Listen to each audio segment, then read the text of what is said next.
telling you, me and this guy, we're going to be best friends. We're going to be hanging out all the time.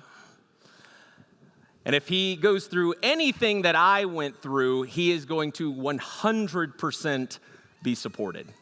That's the kind of church this is. That's the kind of congregation this is. You guys treat ministers very well. It is a weird paradigm we're in. But hey, I want to talk to you a little bit about this concept of God postures. The last 2 or 3 weeks, we've been talking about this idea of with and how we live with God and our ideas of living with God. And if you're with us, we've covered 3 out of these 4. And today, again, what we call these, they are a discontented experience of the relational habits that many Christians feel that they have with God. It's this life under God, life over God, life from God. And today, we are going to talk about life for God. So I said a few weeks ago, the one that I struggle with the most is life over God, thinking it's my way. My way is better than God's way. I think we can all struggle with that a little bit at some point. And then from God, that's the one that disproportionately affects the most people. But today, life for God impacts ministers and ministry leaders, people who have been raised in the church, people who make the church go. And when our work is pursued without God and not empowered by his presence and love. And that is what life for God is. And I think Miss Stephanie showed a great example of this. The thing we focus on is the light, but without the source, the light is not there. I'm gonna be real. Can I be real? Can we have some honesty talk? Let's get real for a second. You can look at Scripture in 3 different ways. Homiletics. That's what I'm doing right now. I'm professing. I'm preaching. I do a lot of this throughout the week. I'll study so I can present you with something. That's one way. Another way is education. Studying, knowing the dates and the times and where things go and when it happened and why it happened. And the third one is the one that I struggle with as a minister the most. And you're going to be like, what are you talking about? You struggle with that. Devotion. I spend almost 95% of my time in my study making sure I don't get up here and look like a dummy and say something that I shouldn't be saying, instead of feeding my spirit, instead of diving into Scripture and saying, what is God going to do with me this week? It's okay, I need to make sure I have all of this in a row so I can present it to everybody and they can have a good feeling. I don't know if you know this, but about 1,500 ministers leave the church every single month. 1,500. And why? It's because their education and their experience is wrapped up solely in the work of the ministry. So we focus on keeping this thing lit without tying us to a source. And this is a trickle-down effect. And then it impacts our ministry leaders. So life for God is something we need to do. We have to do it. We need to do all these things for the people around us. But when the work is greater than God's relationship with us, it will fail. That is why only 10% of ministers will actually retire a minister. 1 out of 10 across the United States. Remember this equation I talked about last week? God is greater than our lives because we see that through Galatians, that it's Christ that lives in us. It's Christ that compels us to do the things to help other people. There's a phrase that I want to give you, and this is where ministers, ministry leaders, church leaders struggle with this. It's this idea of missionalism. It's the belief that the worth of one's life is determined by the achievement of a grand objective. So we put on a function like we did last week, or like we did yesterday and the day before, and it's about the numbers, it's about the productivity, but was it pointing to Jesus? Was it rooted in Jesus? Because it's a great light, but was it rooted in holiness? And the danger is that the missionalism, the focus on the work, comes before spirituality or spiritualism. And this is what we see. After a retreat, after a function, guess what the number one question I get is, how'd it go? How many people? How many baptisms? How many? How much? Instead of, man, what was Jesus doing at that retreat? What was the Spirit doing through you? Parker, how is your spirituality with God? I don't get that, and I struggle with doing that for the people I lead as well. It's like we've got it backwards. We're too focused on the number and what it's rooted to, because in this equation, the end does not, let me say it again, does not justify the means. What is it rooted in? What did Paul say about this? Paul said that he was, and this is the part that it's weird for us because I'm a free person. I live in a free country. So to hear that he was a prisoner for Christ, dedicated to do everything and anything for Jesus. He also said, I have become all things to all people so that by all possible means I might save some. So again, Paul is quintessentially one of the best examples of living for God. But he says, I count everything a loss because of knowing Christ. We have to know Jesus. We have to know God, have him working in our lives. Otherwise, the works that we do are meaningless, and they will be here for a minute and then fizzled out. So again, we have to do this. And what helps me is surrounding myself with like-minded people. Because all the studies will show that when we volunteer and serve together, we keep each other accountable and we keep going. That's quote unquote called the infinite game. Remember last week we talked about this guy? Ugh, what a jerk. Luke 15, remember that? That younger brother, those younger siblings. Terrible. Well, being a younger sibling, I'm going to say the older siblings are the terrible ones. So today, I want to jump back into Luke 15, and we're going to talk about the jerk, part 2. And we're going to finish up this story, this idea. And again, it doesn't take place in Bethshen, but Jesus is probably referencing this location. This is the Las Vegas of the time. So when he says he squandered his money with all this fancy living, might be referencing this location because Jesus was emotionally intelligent and he used the things around him to emphasize his point. We're going to start in verse 25. Meanwhile, the older son was in the field. When he came near the house, he heard music and dancing. He called one of the servants and asked him, "What is going on?" "Your brother has come," he replied, "and your father has killed the fattened calf because he has him back safe and sound." That is something for us to celebrate. If we receive a de-churched person, I think we all celebrate. If we receive an unchurched person, I believe we all celebrate. We have to, because that's the only way this place survives us when we pull them into or back into the fold. However, and I empathize with the older brother, I get it. The older brother became angry. He refused to go in, so his father went out and pleaded with him, but he answered his father, "Look, all these years I've been slaving for you." That's very Paul language, being a prisoner for Christ. "I've been slaving for you, and I never disobeyed your orders.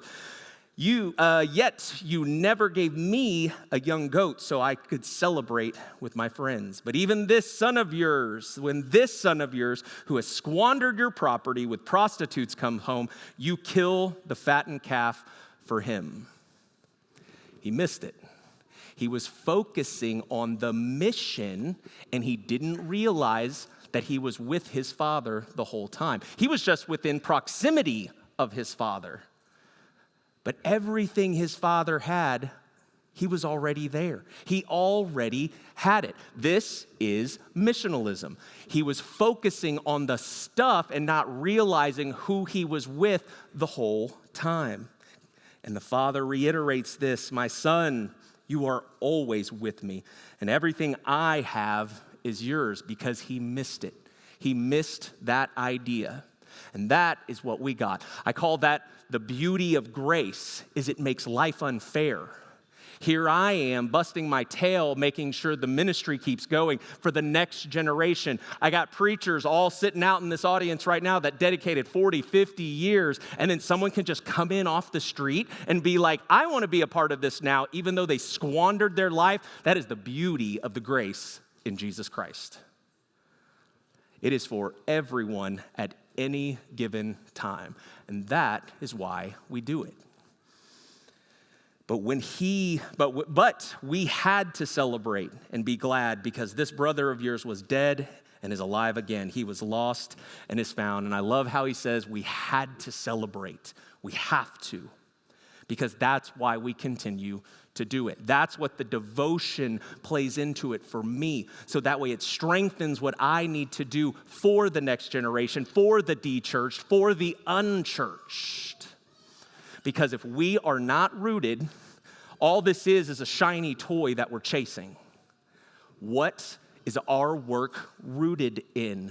I can tell you with all confidence that yesterday and the day before, that was rooted in Jesus Christ. But it doesn't matter if it's not. Because what did Jesus say? Many will say to me on that day, Lord, did we not prophesy in your name? Did we not drive out demons and in your name perform many miracles? 50 years people will dedicate to the ministry. 40 years people will dedicate to the ministry. But what will Jesus say if it wasn't rooted in him? Because he'll tell them plainly, I never knew you. Knowing Jesus comes first. Knowing who he is and what he's doing in our lives and making sure it's rooted in that. Otherwise, it's all meaningless. First and foremost, what we do here before anything else, before productivity happens, it has to be rooted in holiness. Remember Moses? Was he productive? Absolutely. He got water for his people, but he paid a price because it wasn't rooted in holiness. What we do here has to be rooted in holiness. And two, I want to be here for 100 more years.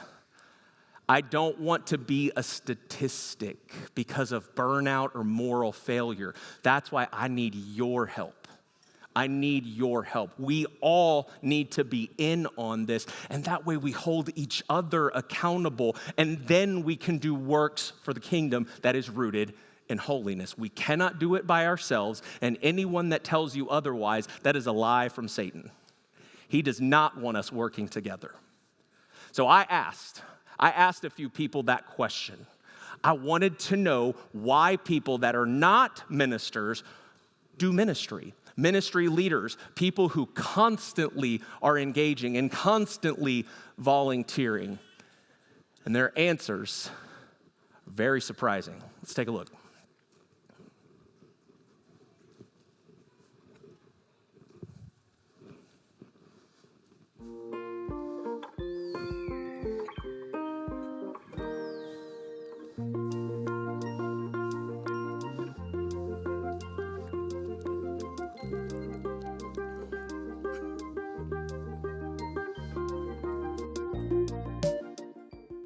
I have served the Lord all my life.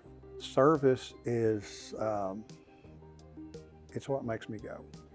But for me, my service has to do with people. I enjoy teaching. Cheryl and I are currently teaching on Sunday mornings, and we really enjoy that class. As I said, service is what makes me go.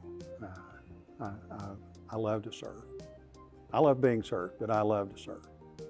I think I would be remiss if I didn't start off by saying I have a big background. My family just constantly volunteering. I was raised, if you can, then we were doing it. So now as I'm older and I'm kind of have control over my time and my resources, I think it just is driven into me that that's something we do. We contribute and we help other people. It's very grounding to know you have a purpose, and sometimes the world can be scary, but to know that you can just do a little thing to help someone, even just one person, it makes you feel better knowing that there's some good that can be done, and seeing other people come together to help others is very encouraging and like faith in humanity restored, So it's very nice. That's why I do it. I serve because there's a need to serve. In life, we've all been served. People have helped us.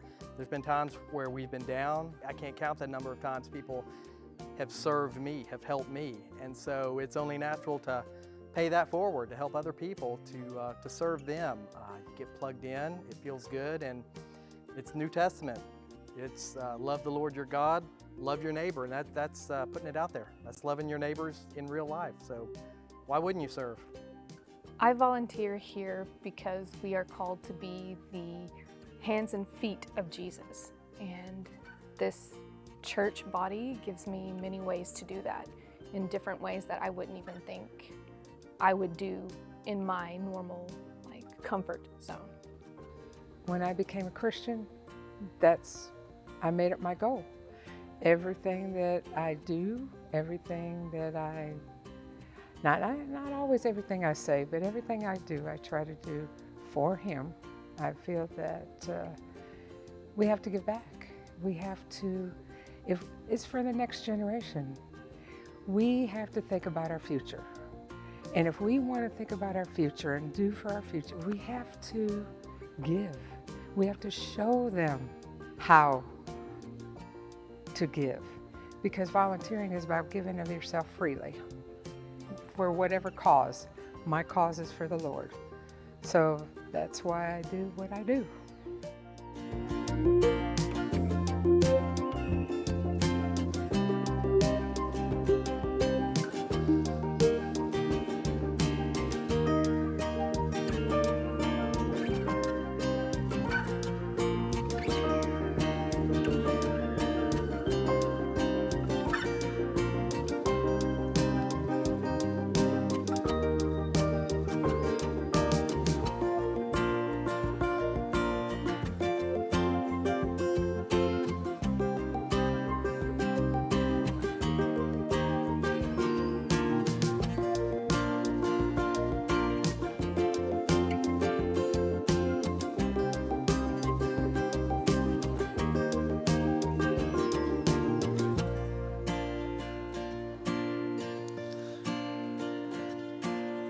Got some good people here, don't we?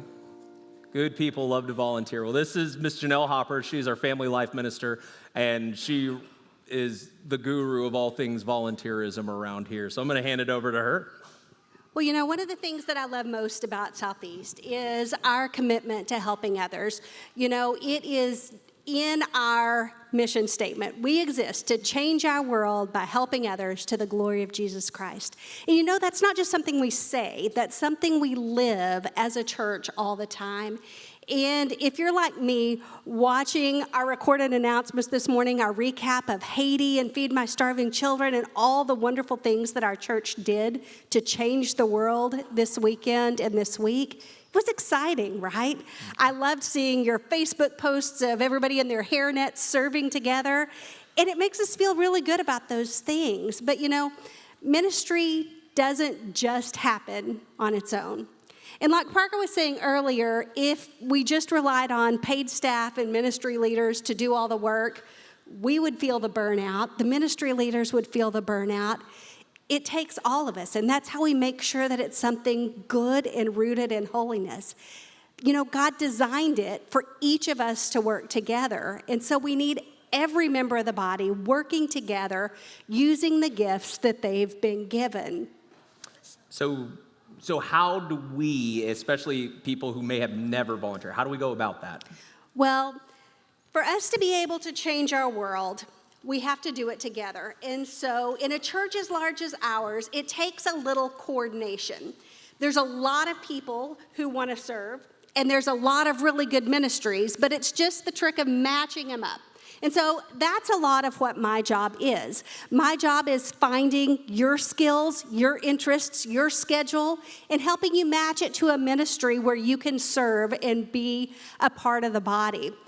And so when you walked in today, you saw a piece of paper that had a lot of ministries on it. Would you be surprised to know that we have over 30 active ministries where people are volunteering? And there are so many different ways to serve. There are areas for different gifts, but there's also areas for different schedules. And so that's what we're going to look at for just a minute today. Yeah, because I want to know what kind of like ministry opportunities were we talking about? Right, Like what specific ones? If you look on the paper you have or up here, you can see that there's some opportunities for Sunday. Maybe you're like me. You're busy with work, with kids, with a crazy schedule during the week, and you really don't have a whole lot of time to give during the week to volunteering. But you've made Sunday a priority, and you're here every Sunday. If that's you, then finding a way to volunteer when you're here on Sundays makes a lot of sense. There's lots of areas. You can sing on the praise team, you can work in the sound booth, you can teach in kids' classes, you can teach in an adult class. There's lots of different ways, being a greeter, being an usher. There's lots of opportunities on Sunday. Maybe that's not your fit. Maybe you're not an upfront person. Maybe you want something a little more behind the scenes. But you have some availability during the week. Maybe you're retired or don't work full-time during the week, and you've got some time to give then. There are lots of ways that you can volunteer at our building, doing things more behind the scenes to make sure all the work of the church functions. These are some of the ministries that you could be involved in if that sounds like you. Or maybe you have that time during the week, but what you're really passionate about is doing something in the community. We partner with a lot of different organizations throughout the community where you can go and volunteer on site at that location to really be the hands and feet of Jesus in a practical way. So there's opportunities during the week. Now, maybe you don't work full-time. Maybe you do work full-time and you feel like my schedule's full. I don't really know if I can commit to anything long-term. I kind of just want to test out the waters. Well, there's one-time special events that you can volunteer for. One of the biggest examples is what we all did this past weekend with Feed My Starving Children. But there's a lot of other things that can happen throughout the year that you can volunteer for just a weekend or a week or something like that. So if you haven't served before and you just kind of want to test the waters, this is a great way to serve. And finally, one more category. I know some of you are just overwhelmed and you feel like I have no time, my schedule's unpredictable, I just can't commit to something else. Well, you're not off the hook. There's something you can do because all of us are called to serve. There are some things that you can do completely on your own time. They're not scheduled events. They don't take a particular amount of time each day. You can do them at 6 a.m. or 10 p.m. It doesn't matter. You can do it on your own time. There is something for everyone. Something for everyone. That's really good. So because you're involved in so much, what is probably some of the shorthanded things or the thing that need the most help from volunteers? Yeah, there's a few ministries that are really struggling. They're starting to feel that burnout because either some of the volunteers have aged out, aren't able to serve anymore. And so we have a few of our most needed areas that these ministries are really struggling for volunteers. So if you're someone that just says, I want you to put me where the need is the greatest, then maybe one of these ministries would be the right choice for you.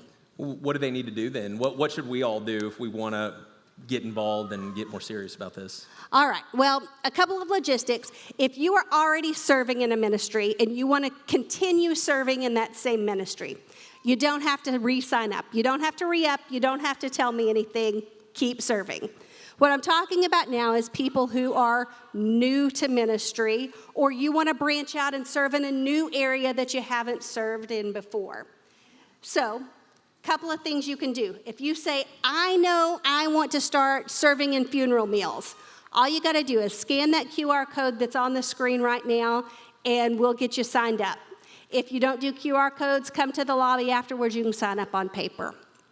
If you're still not sure about what ministry is a good fit for you, come out to the lobby. I'll be out there after this weekend next, and a lot of the ministry leaders will be out there. There's brochures about every ministry. You can learn more about the ministries. And then next week during Bible class, we're going to be having an Explore Ministry class. This is an opportunity if you're new and just want to get connected, then we can tell you more in depth about all these ministries that you've seen on the screen. So wherever you are, there's a place for you to serve, and we would love to have you join us in serving the body. Thank you, Miss Janelle, very much. Let's give Miss Janelle a hand. Oh, man. Again, thank you guys for being here today. We love you, church. Just a little thing for next week. We are done with the God postures. We are done with the pitfalls and the things that we think we have a relationship with God. The next 3 weeks, we are actually going to talk about how we live with God. But next week, we have a special guest. I'll be at the retreat for our kiddos, and Ryan Kirksey, one of our elders, is going to be preaching next week. I'll give him a hand. He's good at it. He's good. He's good. So come back for that. It's going to be a great week. Church, if you will, please pray with me. I want to pray us out, and our praise team is going to come back up on stage. So let's stand. Father, thank you. Thank you for this day. Thank you for this church. Thank you for the congregation. I pray that our worship has been just in honor of you. I thank you for the helpers that made this service possible. I thank you for Janelle and her heart. Thank you for the praise team and what we can do here. And constantly help us to have everything point to you. And it's in your son's name we pray. Amen. So sing the wondrous love of Jesus, sing his mercy and his grace.